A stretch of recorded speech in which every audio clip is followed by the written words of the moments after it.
कभी पुराने जमाने की बात है जब ना बिजली थी ना मशीनों की गूंज, लोग मिट्टी के घरों में रहते और खेतों में काम करते थे। ऐसे ही एक छोटे से गांव में एक फकीर रहता था। इसका नाम किसी को खास तौर पर याद न था, सब उसे सिर्फ फकीर बाबा कहा करते। वो लंबी दाढ़ी वाला सादा सा इंसान था जिसके जिस्म पर हमेशा खुरदरे कपड़े और चेहरे पर इत्मीनान की मुस्कुराहट रहती। फकीर बाबा का मामूल बहुत सीधा था। सुबह अजान होते ही वो उठता, वुजू करता और नमाज पढ़ता। इसके बाद हाथ उठाकर दुआ करता, ए अल्लाह, तेरा शुक्र है कि तूने मुझे जिंदगी दी, खाने को थोड़ा सा रिस्क दिया और अपनी याद की दौलत दी। इसकी झोंपड़ी बहुत छोटी सी थी, जिसकी छत घास फूस से बनी हुई और दीवारें कच्ची मिट्टी की थीं। अंदर एक पुरानी सी चारपाई, एक घड़ा पानी का और चंद पुराने बर्तन पड़े रहते, मगर फकीर बाबा की जबान पर हमेशा शुक्र के अल्फाज रहते। फकीर की कनात। फकीर बाबा के पास ज्यादा कुछ नहीं था, लेकिन जो कुछ भी था इस पर वो मुतमईन था। गांव के बच्चे अक्सर उसके पास खेलने आते और वो उन्हें कहानियां सुनाता। इन कहानियों में हमेशा अल्लाह पर भरोसा और शुक्रगुजारी का सबक होता। एक दिन एक बच्चे ने मासूमियत से पूछा, बाबा, आपके पास तो कुछ भी नहीं है, फिर भी आप हमेशा खुश रहते हैं। फकीर बाबा मुस्कुराकर बोला, बेटा, खुशी कपड़ों और खाने की ज्यादा मिकदार में नहीं, बल्कि दिल के सुकून में है। और सुकून सिर्फ इस वक्त मिलता है जब आदमी अपने रब का शुक्र अदा करे। दो दोस्तों का मजाक। इसी गांव में दो दोस्त रहते थे, नोमान और कमाल। दोनों बड़े हंसमुख मगर दुनिया परस्त थे। उनके पास जमीनें थीं, खेत थे और कुछ मवेशी भी। गांव के लोग उन्हें खुशहाल समझते। वो जब भी फकीर बाबा को देखते मजाक उड़ाते। कमाल कहता, देखो यार, ये फकीर हर वक्त शुक्र शुक्र करता रहता है, इसके पास है ही क्या। नौमान हंसता और जवाब देता, हाँ भाई, शायद ये पागल हो गया है, भूख से पेट खाली होगा मगर जबान पर शुक्र है। एक दिन दोनों ने फकीर बाबा के करीब जाकर पूछा, बाबा, तुम्हारे पास ना खेत है, ना घर, ना माल, फिर तुम क्यों बार बार कहते हो अल्लाह तेरा शुक्र है। फकीर बाबा ने मुस्कुराकर कहा, मेरे दोस्तों, तुम्हारे पास जमीनें हैं, मवेशी हैं, मगर दिल में सुकून नहीं। मेरे पास कुछ नहीं, लेकिन दिल मुतमईन है। कनात सबसे बड़ी दौलत है और ये अल्लाह की याद से मिलती है। नौमान और कमाल एक दूसरे को देखकर जोर जोर से हंसने लगे। कमाल ने कहा, लो भाई, सुन लिया, ये फकीर हमें नसीहत कर रहा है। हमें जो खाते पीते हैं जमीनों के मालिक हैं, और ये जो भूखा रहता है हमें खुशी का सबक दे रहा है।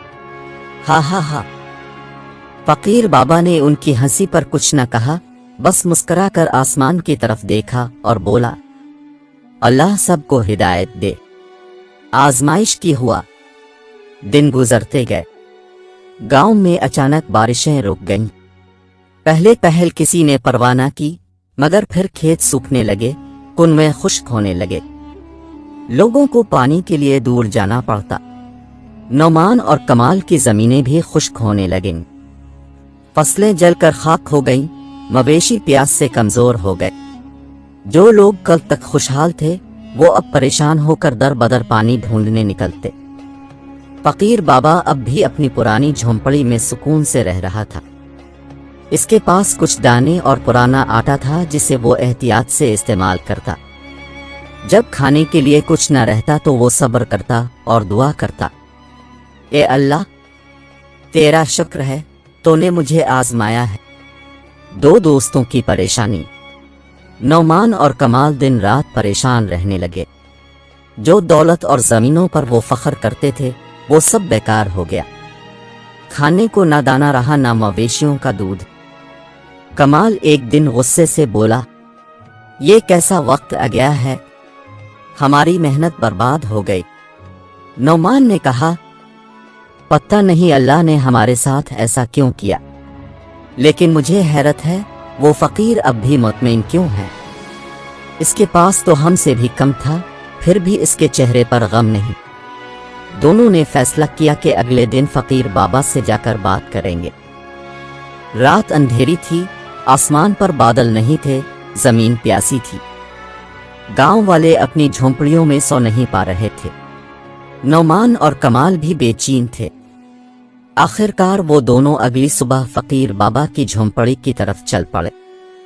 فقیر کے در پر وہ دونوں فقیر بابا کے پاس پہنچے۔ فقیر اپنی جھونپڑی کے باہر چارپائی پر بیٹھا ہوا تسبیح کر رہا تھا۔ اس کے چہرے پر عجیب سا سکون تھا۔ نعمان نے کہا، بابا تمہارے پاس تو کچھ بھی نہیں، پھر بھی تم اتنے پرسکون کیسے رہتے ہو؟ ہم نے تو سب کچھ کھو دیا ہے۔ فقیر بابا نے نرمی سے جواب دیا، بیٹا سکون چیزوں میں نہیں، اللہ کے ذکر میں ہے۔ دنیا کی دولت ختم ہو سکتی ہے، لیکن شکر اور صبر ختم نہیں ہوتے۔ کمال نے تلخی سے کہا، لیکن بابا بھوک تو سکون نہیں دیتی، اگر کھانے کو کچھ نہ ہو تو کیسے شکر کیا جا سکتا ہے؟ فقیر نے مسکرا کر کہا، جب انسان بھوک میں بھی یہ سوچے کہ میرا رب مجھے آزما رہا ہے، تب دل کو سکون ملتا ہے۔ بھوک کا درد جسم کو ہوتا ہے، لیکن ناشکری کا درد روح کو، اور روح کا درد سب سے سخت ہے۔ ایک اور امتحان، گاؤں میں حالات اور خراب ہو گئے۔ لوگ ایک دوسرے کے گھر سے تھوڑا بہت اناج مانگنے لگے۔ نعمان اور کمال کے پاس اب کچھ بھی نہ بچا تھا، وہ بھوکے پیاسے رہتے۔ ایک دن دونوں نے فقیر بابا کو دیکھا کہ وہ ایک پرانے برتن میں تھوڑے سے چاول پکا رہا ہے۔ دونوں کے پیٹ بھوک سے مروڑ رہے تھے۔ دل میں سوچنے لگے کہ کیا ہم اس سے کچھ مانگ سکتے ہیں، مگر پھر شرمندگی بھی ہوئی کیونکہ وہ کل تک اس کا مذاق اڑاتے رہے تھے۔ فقیر نے ان کی حالت دیکھ لی، وہ مسکرا کر بولا، آؤ میرے بھائیو، میرے پاس کھانے کو تھوڑا سا ہے، آدھا میں کھا لوں گا، آدھا تم دونوں کھا لینا۔ نعمان نے حیرت سے پوچھا، بابا یہ تو تمہارے لیے بھی کم ہے، پھر تم ہمیں کیوں دے رہے ہو؟ فقیر نے جواب دیا، اللہ کا دیا ہوا کبھی کم نہیں ہوتا، جب بانٹنے لگو تو برکت بڑھتی ہے۔ وہ دن دونوں دوستوں کے لیے زندگی کا پہلا سبق تھا۔ انہوں نے پہلی بار محسوس کیا کہ قناعت کتنی بڑی نعمت ہے۔ دل کا بدلنا۔ چند دن گزر گئے۔ نعمان اور کمال اب روز فقیر کے پاس آنے لگے۔ کبھی بیٹھ کر اس کی باتیں سنتے، کبھی اس کے ساتھ دعا کرتے۔ ایک دن کمال نے کہا، بابا ہم نے تمہارا بہت مذاق اڑایا، تمہارے سادہ کپڑوں پر ہنسے، تمہاری قناعت پر طنز کیا، لیکن آج ہمیں سمجھ آیا کہ اصل دولت زمین اور مال میں نہیں بلکہ اللہ کے شکر میں ہے۔ نعمان کی آنکھوں میں آنسو آ گئے۔ اس نے کہا، ہم نے اپنی زندگی ضائع کر دی غرور اور فخر میں، ہمیں معاف کر دو بابا، ہمیں اپنا شاگرد بنا لو۔ فقیر بابا نے ان دونوں کو پیار سے گلے لگا لیا اور کہا، بیٹا میں کون ہوتا ہوں معاف کرنے والا؟ معاف کرنے والا تو اللہ ہے۔ اگر دل سے توبہ کر لو تو یقین جانو اللہ تمہیں معاف کر دے گا۔ نیا سفر۔ اس دن کے بعد نعمان اور کمال نے اپنی زمینوں اور مال کی فکر چھوڑ دی۔ وہ فقیر کے پاس بیٹھ کر اللہ کا ذکر کرنے لگے، قرآن سے سبق سیکھنے لگے اور دوسروں کی مدد کرنے لگے۔ گاؤں کے لوگ حیران تھے۔ کل تک جو دونوں غرور میں ڈوبے رہتے تھے، آج وہ سب سے زیادہ عاجزی سے رہنے لگے۔ فقیر بابا کی باتیں ان کے دلوں میں اتر گئی تھیں۔ نعمان کہا کرتا، ہم سمجھتے تھے دولت سب کچھ ہے، مگر اصل دولت دل کا سکون ہے، اور وہ صرف اللہ کی یاد میں ہے۔ کمال کہتا، ہم نے فقیر کو ہنسی کا نشانہ بنایا، مگر وہ ہمارے لیے رحمت بن گیا۔ انجام، وقت گزرتا گیا، قحط ختم ہو گیا، بارشیں پھر سے برسنے لگیں، کھیت ہرے بھرے ہو گئے، لیکن نعمان اور کمال کے دل میں اب دولت کی خواہش باقی نہ رہی۔ वो फकीर बाबा के मुरीद बन चुके थे। वो अक्सर गांव के लोगों को नसीहत करते, गुरूर मत करो, दौलत पर नाज मत करो, असल खजाना कनात और शुक्र है। हमने ये सबक अपने उस्ताद फकीर बाबा से सीखा है। फकीर बाबा मुस्कुरा कर कहता, ये दुनिया एक ख्वाब है, असल जिंदगी आखिरत है। खुश नसीब वही है जो इस ख्वाब में अल्लाह को याद करे और उसका शुक्र अदा करे।